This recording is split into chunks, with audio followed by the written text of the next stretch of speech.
Selamat pagi Bapak dan Ibu sekalian. Sesi ini saya buat untuk mengulangi hari Minggu yang lalu. Kita berbicara tentang bagaimana Yesus mengundang, tapi sekaligus juga orang-orang yang dia undang datang dekat dengan dia itu ditantang.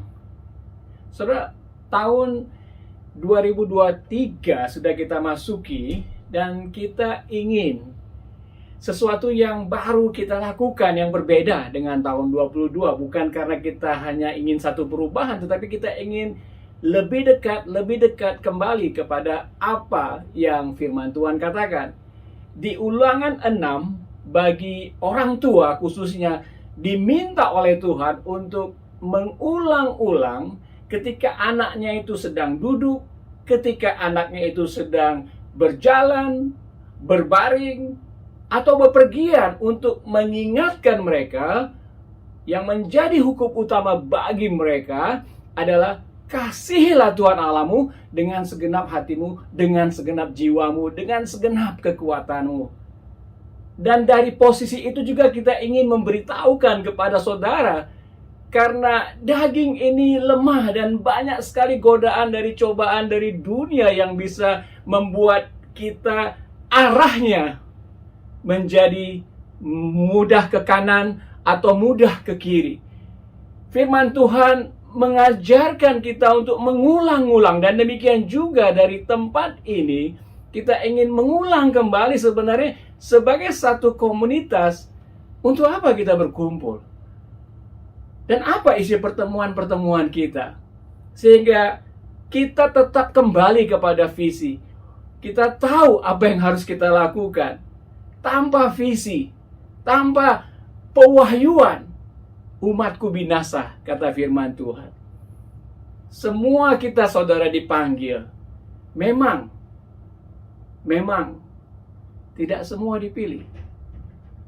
Panggilan kita akan membuat kita mentaati firman Tuhan atau menolak. Panggilan kita membuat kita menjadi lebih hatinya lembut dan mendengarkan suara Tuhan, atau hatinya mengeras dan mau dengan keinginan kita sendiri. Oleh karena itu, mari saudara, bersama dengan saya kita baca dari Lukas 5, 1 sampai 11. Saya bacakan bagi saudara. Pada suatu kali, Yesus berdiri di pantai danau Genesaret. Sedang orang banyak mengurumuni dia, hendak mendengarkan firman Allah. Ia melihat dua perahu di tepi pantai. Nelayan-nelayannya telah turun dan sedang membasuh jalannya. Ia naik ke dalam salah satu perahu itu, yaitu perahu Simon, dan menyuruh dia supaya menolakkan perahunya sedikit jauh dari pantai. Lalu ia duduk dan mengajar orang banyak dari atas perahu. Konteksnya, ada orang banyak mau mendengarkan firman Allah dari Yesus. Dan yang kedua saudara, dari Lukas 5 ayat selanjutnya 4-11 dikatakan, setelah selesai berbicara ini bisa jadi immediately atau ketika kerumunan orang banyak itu sudah pulang. Nah, setelah selesai berbicara, ia berkata kepada Simon, bertolaklah ke tempat yang dalam dan tebarkanlah jalamu untuk menangkap ikan. Simon menjawab, Guru, telah sepanjang malam kami bekerja keras dan kami tidak menangkap apa-apa. Tetapi karena engkau menyuruhnya, aku akan menebarkan jala juga. Dan setelah mereka melakukannya, mereka menangkap sejumlah besar ikan, sehingga jala mereka mulai koyak. Lalu mereka memberi isyarat kepada teman-temannya di perahu yang lain supaya mereka datang membantunya. Dan mereka itu datang, lalu bersama-sama mengisi kedua perahu itu dengan ikan hingga hampir tenggelam. Ketika Simon Petrus melihat hal itu, ia pun tersungkur di depan Yesus dan berkata, Tuhan, pergilah daripadaku, karena aku ini seorang berdosa. Sebab ia dan semua orang yang bersama-sama dengan dia takjub oleh karena banyaknya ikan yang mereka tangkap. Demikian juga Yakobus dan Yohanes, anak-anak Zebedeus, yang menjadi teman Simon. Lalu kata Yesus kepada Simon, "Jangan takut. Mulai dari sekarang engkau akan menjala manusia." Dan sesudah mereka menghela perahu-perahunya ke darat, mereka pun meninggalkan segala sesuatu, lalu mengikut Yesus. Saudara, ada dua bagian dari kisah ini. Yang pertama adalah Yesus mengajar orang banyak. Kita diwakili orang banyak. Ya. Kalau kita berada dalam konteks itu, kita menerima informasi saja, transfer knowledge. Apa yang Yesus ketahui diterima oleh kita. Bayangkan kalau kita berada dalam orang banyak itu. Kita mungkin terinspirasi, teredukasi. Mungkin juga kita terhibur. Inilah yang umumnya kita dapatkan ketika satu pembicara karismatik, satu pendeta yang pintar berkhotbah, mereka mengajar, dan kita terinspirasi, teredukasi, atau kita terhibur. Tetapi kisah yang kedua dari ayat ini, saudara, menunjukkan Yesus secara khusus memberikan perhatian kepada Petrus dan teman-temannya. Ini berbeda dengan kerumunan orang banyak. Mereka diajarkan, mereka diberikan arah, ditegur.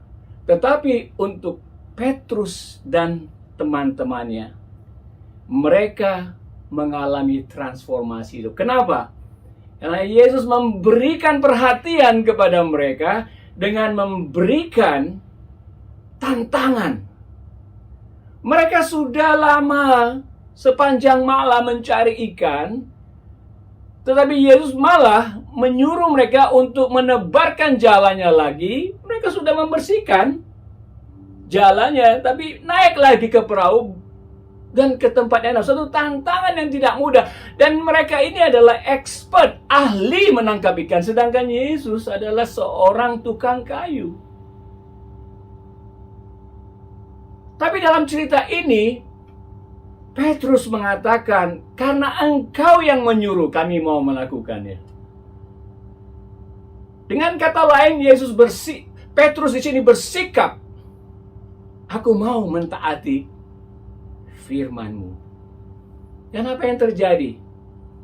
Mereka kagum sekali, heran sekali mendapatkan ikan yang begitu banyak.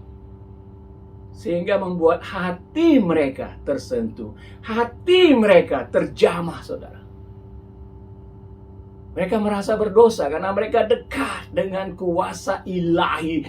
Sesuatu yang tidak mungkin menjadi mungkin dan dilihat oleh mata kepala mereka. Saudara, kisah kedua ini, mereka bisa menolak perkataan Yesus. Mereka mungkin bisa katakan, "Oh, Yesus, itu perkataan yang bagus, tapi engkau lakukan sendirilah, karena kami sudah capek." Yesus menantang mereka, tapi mereka tidak mengatakan, "Kami capek, kamu saja melakukan." Bahkan mereka tahu kondisinya tidak mungkin, but mereka melakukan. Karena mereka melihat siapa yang menyuruh. Dan mujizat pun terjadi. Ketaatan mereka kepada firman Yesus, mujizat terjadi. Nah, saudara, kira-kira saudara berada di dalam posisi yang mana? Kisah yang pertama, orang banyak, Anda terinspirasi oleh firman Yesus, Anda teredukasi oleh firman Yesus, atau bahkan terhibur. Atau Anda mau dalam posisi yang kedua, di mana Yesus fokus kepada murid-muridnya, fokus kepada orang-orang yang bersama dengan dia, yang mau mengikuti dia, tapi juga mau berubah seperti dia. Dia adalah rabi, guru, dan ketika di dalam konteks orang Yahudi, guru itu sebagai teladan, bukan hanya terinspirasi dan teredukasi, terhibur oleh pengajaran, tapi juga gaya hidupnya itu mereka ikuti. Dan Yesus fokus kepada murid-muridnya untuk mereka boleh mengikuti gaya hidupnya. Dan murid-muridnya ini mengalami sesuatu yang tidak dialami oleh kerumunan orang banyak. Pewahyuan umum diberikan kepada orang banyak, tetapi pada wahyuan khusus, pengalaman-pengalaman diberikan kepada murid-murid. Dari cerita Alkitab, saudara, Ananias diberikan pewahyuan khusus juga ketika Paulus saat itu. Dia buta 3 hari dan dia berdoa supaya dia mendapatkan jamahan Tuhan. Dan Ananias mendapatkan pewahyuan bahwa dia diminta oleh Yesus menumpahkan tangan. Dan Paulus menerima Roh Kudus. Demikian juga Filipus, saudara. Ketika dia bertemu dengan Roh Kudus, malaikat Tuhan meminta dia untuk pergi ke satu tempat dan dia taati. Dan di sana dia menemukan sida-sida dari Ethiopia yang sedang mencari kebenaran. Dia sedang membaca kitab Yesaya tapi tidak tahu. Dan Filipus ada di situ dipakai oleh Tuhan. Karena apa? Karena Filipus menerima pewahyuan khusus. Dan akhirnya sida-sida dari Ethiopia ini bertobat dan mau dibaptis. Saudara, orang banyak atau kita mau menjadi murid Yesus? Mari kita baca saudara selanjutnya dari Markus 1, 17 sampai 18. Markus 1, 17 sampai 18 berkaitan dengan cerita ini. Yesus berkata kepada mereka, "Mari, ikutlah aku dan kamu akan kujadikan penjala manusia." Lalu mereka pun segera meninggalkan jalannya dan mengikuti dia. Saudara, minggu lalu kita berbicara sedikit tentang transformasi hidup. Keintiman dengan Tuhan itu terbuka luas. Dalam diskusi itu kita menyinggung tentang kalau kita ada di pantai, kita bisa bermain di air yang cetek, dangkal. Tapi lewat pantai itu juga kita bisa berenang dan bermain di air yang dalam. Kalau di pantai Bondi Beach di Sydney, ombaknya itu sangat beda dengan pantai-pantai di Melbourne. Keras sekali dan kadang-kadang ada arus bawah.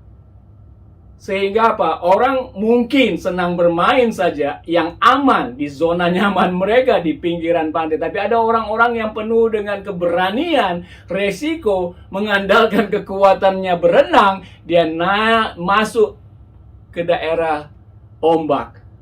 Dan itu beresiko. Mungkin mereka tidak tahan dan bisa tenggelam di sana. Saudara, ada kemungkinan untuk kita dan relasi kita dengan Yesus itu di tempat yang dangkal atau kita mau maju. Tapi kita juga tidak masuk dalam pencobaan dengan kebanggaan kita, padahal kita nggak bisa berenang, padahal kita belum belajar tentang arus air laut. Kita main mencobai Tuhan ke tempat yang dalam. Tidak juga itu yang diharapkan. Tapi yang jelas adalah Tuhan memanggil di antara orang banyak. Apakah saudara dipilih untuk menjadi muridnya? Untuk lebih dekat dengan dia. Dan kita akan mengalami satu kondisi yang membuat kita bergantung. Karena mungkin kondisi itu tidak pernah kita bisa kendalikan dan kontrol, saudara.